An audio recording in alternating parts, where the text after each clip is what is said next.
Salam dan bahagia, Ibu Bapak Guru hebat dan praktisi pendidikan, dimanapun Anda berada. Kali ini, Ibu Bapak akan melihat contoh situasi pembelajaran di sebuah kelas tingkat sekolah dasar yang menerapkan pembelajaran berdiferensiasi. Mari kita saksikan bersama-sama.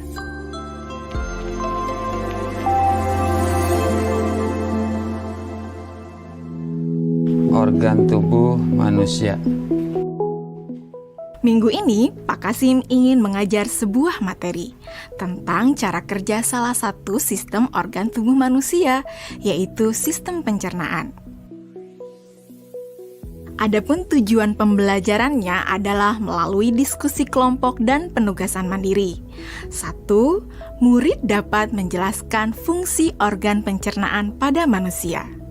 Kedua, murid dapat membuat model dan menunjukkan cara kerja sistem pencernaan manusia.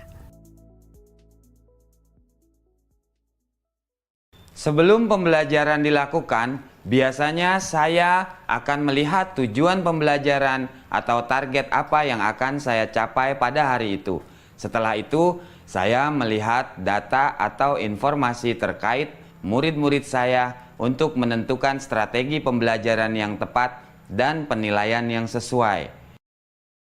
Saat merencanakan pembelajaran, Pak Kasim mempersiapkan beberapa sumber belajar yang menurutnya akan membantu murid-muridnya belajar sesuai dengan kebutuhannya.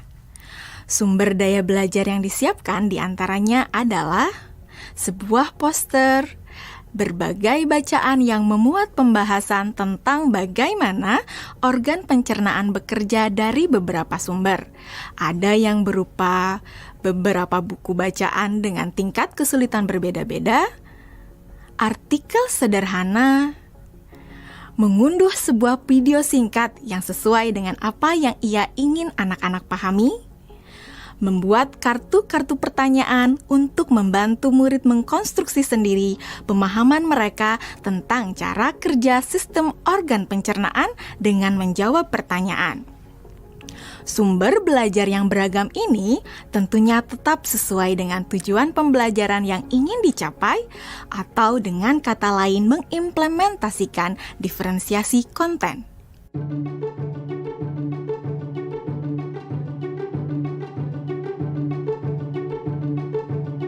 Setelah semua sumber materi yang beragam disiapkan, saya mempersiapkan daftar kegiatan lengkap dengan instruksinya. Misalnya, membaca buku atau artikel dan lain sebagainya, mengamati poster, mendiskusikannya, dan kemudian membuat ringkasan untuk menunjukkan pemahaman tentang isi poster tersebut. Menjawab kartu-kartu pertanyaan. Aktivitas-aktivitas tersebut walaupun berbeda-beda, namun semuanya bertujuan agar murid memahami cara kerja sistem pencernaan. Assalamualaikum.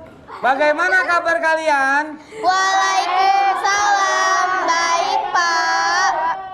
Hari ini kita akan mempelajari tentang sistem pencernaan manusia. Saya, Pak. Di awal pembelajaran, Pak Kasim memberikan penjelasan kepada semua murid yang ada di kelasnya tentang tujuan pembelajaran dan konsep kunci yang ia ingin anak-anak kuasai.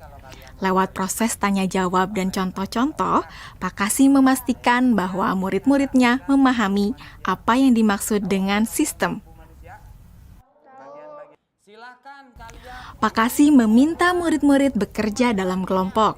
Untuk penugasan kali ini, Pak Kasim telah mengelompokkan murid berdasarkan tingkat kemampuan murid membaca. Hal ini karena tugas pertama yang harus dilakukan oleh setiap kelompok adalah membaca materi bacaan terlebih dulu. Teks yang dibaca tiap kelompok sesuai dengan kemampuan membaca mereka. Selama proses murid melakukan kegiatan, saya mengobservasi dan memantau pemahaman murid-murid. Saya mendatangi tiap kelompok, mengajukan pertanyaan, dan memberi pertanyaan lanjutan kepada murid-murid yang memerlukan bantuan atau perlu diberikan tantangan lebih.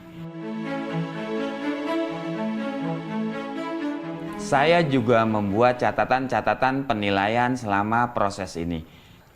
Setiap jawaban murid, pertanyaan murid, saya perhatikan dan menggunakan informasi ini untuk menyesuaikan tingkat bantuan yang akan saya berikan pada murid atau berdiferensiasi proses. Sistem pencernaan adalah serangkaian jaringan organ yang bekerja untuk mencerna makanan. Organ pencernaan antara lain meliputi mulut, kerongkongan, lambung, usus kecil, usus besar, rektum, anus.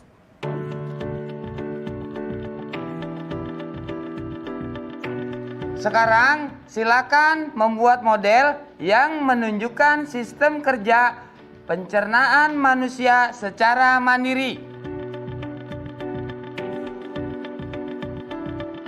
Selama proses murid-murid membuat model sistem pencernaan, Pak Kasim berkeliling melihat pekerjaan murid untuk mengetahui sejauh mana pemahaman murid.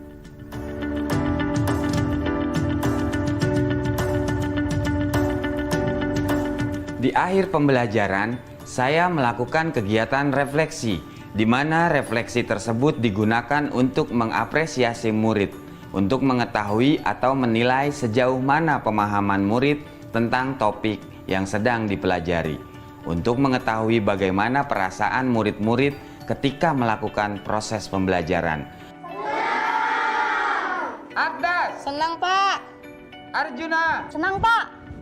dan tentunya semua ini dapat menjadi informasi bagi saya untuk mengembangkan proses pembelajaran selanjutnya. Ibu dan Bapak guru hebat, demikian video singkat salah satu contoh penerapan pembelajaran berdiferensiasi di jenjang sekolah dasar. Tetap semangat, Ibu dan Bapak guru hebat. Salam dan bahagia.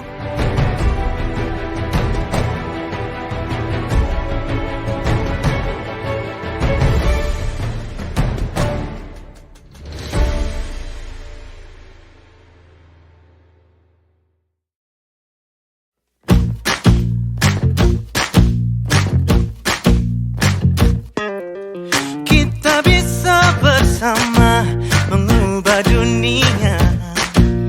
Percaya pada diri demi cita-cita. Belajar, bergerak, bermakna.